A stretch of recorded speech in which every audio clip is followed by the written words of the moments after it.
Pelo menos 7 pessoas morrem em rodovias da região durante o feriado prolongado. E a volta para casa exigiu paciência. Na balsa, o tempo de espera foi de até 3 horas. Crime ambiental. 3 toneladas de polvos são apreendidas em São Sebastião. Calor com os dias contados. Chuva deve chegar ainda esta semana à região. A Anatel volta atrás e, por enquanto, operadoras estão proibidas de limitar consumo na internet fixa. Prazo para a declaração do imposto de renda termina na sexta-feira e muitos contribuintes ainda não prestaram contas ao Leão. Em Ilhabela, definidas as candidatas da região que seguem no sonho de ser Miss São Paulo. Agora, no Band Cidade, segunda edição.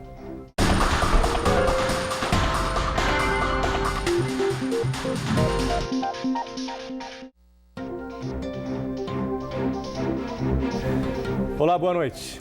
Muito boa noite. O número de acidentes na Via Dutra caiu 23% neste feriado, segundo o balanço divulgado hoje pela concessionária da rodovia. Foram 128 ocorrências contra 166 no mesmo período do ano passado. Mas, apesar da queda, 2 pessoas morreram. E em 2015, não houve mortes. Na SP-62, a antiga Rio-São Paulo, um homem de 40 anos morreu nesta madrugada após atropelar um cavalo no trecho de Lorena. A gente vê o estado em que ficou o carro dele. Com mais essa ocorrência, subiu para 5 o número de mortes nas rodovias estaduais da região durante o fim de semana prolongado. Alan não se conforma com a morte do avô. A dor da perda se confunde com a revolta. Que era para ser um dia de passeio, de diversão, por uma imprudência momentânea do que bateu no carro do meu irmão. A gente está aqui hoje no velório, velando um familiar querido. Mário Miranda, de 76 anos, morreu vítima da imprudência. O carro em que ele estava foi atingido de frente por outro veículo que, segundo testemunhas, fazia uma ultrapassagem em local proibido. O acidente aconteceu na última quinta-feira, na rodovia Floriano Rodrigues Pinheiro. Outras 4 pessoas que estavam com o idoso permanecem internadas no Hospital Regional de Taubaté. Minha mãe ficou a mais grave, foi a mais prejudicada de todas pela idade. Permaneceu na UTI, entubada.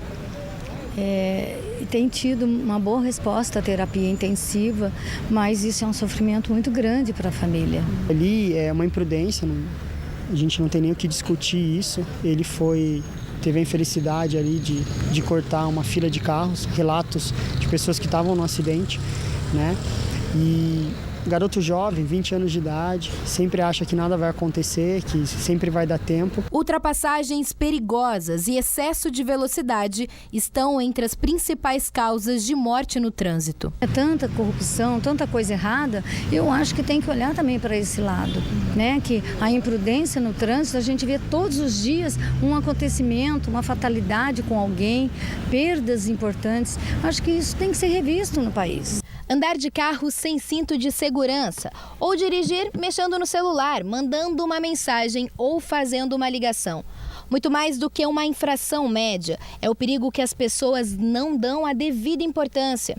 Celular e volante não combinam e podem aumentar as chances de causar um acidente. Se você olhar as estatísticas no passado e depois do celular, uns 10 anos atrás, você vê que o número de acidentes envolvendo esse tipo de pessoas aumentou bastante. Antes a desculpa era o carro, foi trocar o CD do carro, foi trocar alguma coisa, mudar de estação no carro, no rádio, e aconteceu o acidente, A tecnologia veio para ajudar a gente, Mas também veio, infelizmente, para aumentar o número de acidentes de trânsito. Segundo o balanço do governo do estado, de janeiro a março, 89 pessoas morreram em acidentes de trânsito na região. Jacareí lidera o ranking, com 16 vítimas fatais, número 166% maior em comparação com o mesmo período do ano passado. Taubaté aparece em segundo lugar, com 14 mortes, alta de 27%.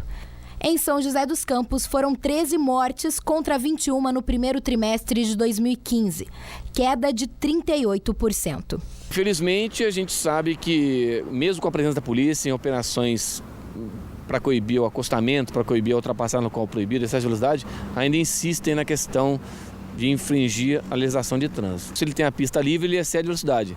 Se ele tem o trânsito moroso, ou ele ultrapassa no local proibido, ou ele transita pelo acostamento. Então o motorista tem que entender que a viagem faz parte do passeio, né? E como já era esperado, lentidão e congestionamentos marcaram a volta do feriado nas estradas que cortam a região. As litorâneas apresentaram maior movimento. Na Oswaldo Cruz, a viagem entre Ubatuba e Taubaté durou cerca de 3 horas. A Tamoios recebeu 135 mil carros neste feriado prolongado, segundo a Polícia Rodoviária. A foto enviada pelo aplicativo Você na Band Vale mostra a extensão do congestionamento. Só no final da tarde, a movimentação ficou mais tranquila. Segundo a Polícia Rodoviária, no retorno a São Paulo, a maioria dos motoristas optou pelo complexo viário Carvalho Pinto, Ayrton Senna. Já Carvalho Pinto, por receber fluxo de todas as rodovias, né? Carvalho Pinto, vindo de Campos do Jordão, Carvalho Pinto vindo da Tamoios, então acabou dando uma certa morosidade na rodovia Carvalho Pinto, já chegando em Jacareí. O trânsito também ficou intenso na rodovia Floriano Rodrigues Pinheiro, principal acesso a Campos do Jordão. 45 mil veículos utilizaram a estrada no final de semana prolongado. E a lentidão foi inevitável, principalmente no trecho de serra. Na Via Dutra, houve congestionamentos em Pindamonhangaba e Taubaté, sentido São Paulo. E para quem estava em Ilhabela, o transtorno foi ainda maior. Mesmo com 6 balsas em operação, os turistas tiveram que esperar cerca de 3 horas para fazer a travessia. Haja paciência. Domingo de manhã, a fila da balsa atravessava Ilhabela e os motoristas perderam a paciência. Cansativo, mas fazer o quê, né? A balsa tá fazendo essa operação tartaruga, uma falta de respeito com os usuários. Caio e o amigo esperaram 3 horas para fazer a travessia. Nós estamos indo para Sorocaba, aí um tempo que a gente está esperando mais ou menos chegar lá perto das 10 horas da noite, então umas 7 horas de estrada até lá. Saíram de Ilhabela que horas? Saímos da casa onde nós estávamos meio-dia. Quem tinha direito a embarque preferencial também não escapou da longa espera debaixo de um sol de mais de 30 graus. Eu tô na fila da prioridade, que eu tô com a minha avó de 86 anos no carro, né? A gente veio passar o final, agora o feriado aqui, foi aniversário do meu pai e tudo mais. E a gente tá 3 horas, agora tá completando 3 horas que eu tô na fila da prioridade esperando. Nem parece que é fila de prioridade, né? Não, de jeito algum, não sei que prioridade que é essa. Coitado de quem tá na fila normal, então. João tentou marcar hora para pegar a balsa, mas não conseguiu. A gente pegou a fila, estava quase perto do centro lá da ilha, né? E agora que a gente conseguiu entrar aqui. Vocês marcaram hora? A gente tentou marcar hora, mas já não havia mais. Só a partir de segunda-feira, depois das 9h30 da manhã, né? É isso, né? E não foram só os turistas que tiveram dificuldades para acessar a balsa. Durante os feriados prolongados, os moradores de Ilhabela também costumam esperar bastante para poder sair da cidade. A gente que mora aqui na ilha, eu acho que deveria ter mais prioridade, né? A gente não pega a fila desde o início lá, mas quando passa da guarita, a demora, eu já cheguei a ficar 2 horas aqui na fila esperando. Feriado aqui é complicado, se você não tem algum esquema, algum jeito ou muita paciência, é melhor nem vir. Todo esse transtorno aconteceu mesmo com as 6 balsas em operação, mas nem sempre é assim. Este mês, 2 delas pararam para manutenção e até mesmo durante a semana a espera foi longa. Segundo o prefeito de Ilhabela, mais investimentos da Dersa ajudariam a diminuir a fila. Quando o serviço tem uma demanda enorme de usuários, nada é tranquilo, tudo é complicado. Você acredita que seriam necessárias mais balsas? Sim, a reivindicação é exatamente essa. Mais balsas, um bolsão de embarque com gavetas, como fizeram no Guarujá. Eu acho que são 2 investimentos que o governo do estado está nos devendo. Por meio de nota, a Dersa informou que investiu mais de 60 milhões de reais na reforma e aquisição de embarcações, ampliando em cerca de 80% a capacidade operacional do sistema no canal de São Sebastião. A Dersa informou também que estuda a instalação de novos atracadouros. Sobre a reclamação dos moradores de Ilhabela, a empresa explicou que não tem como manter uma balsa exclusiva, mas que analisa essa questão. 3 toneladas de polvos foram apreendidas hoje em São Sebastião. Segundo a Polícia Ambiental, a carga estava em um barco que tinha a licença de pesca vencida.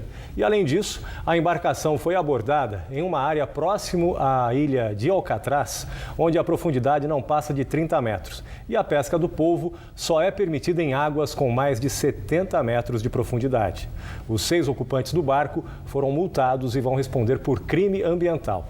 A carga será doada para entidades assistenciais e os animais ainda vivos serão devolvidos ao mar. Na semana passada, 5 toneladas de sardinha e 500 pepinos do mar também foram apreendidos em Ubatuba durante a operação da Polícia Ambiental. A seguir, corrida contra o relógio. Prazo para a declaração do imposto de renda termina na sexta-feira desta semana. E muita gente, olha, ainda não prestou contas aí ao Leão. Eu já prestei a minha, viu, Gianda? E também, servidores de Guaratinguetá entram em greve. A hora certa para vocês, 6h59. A gente volta já já.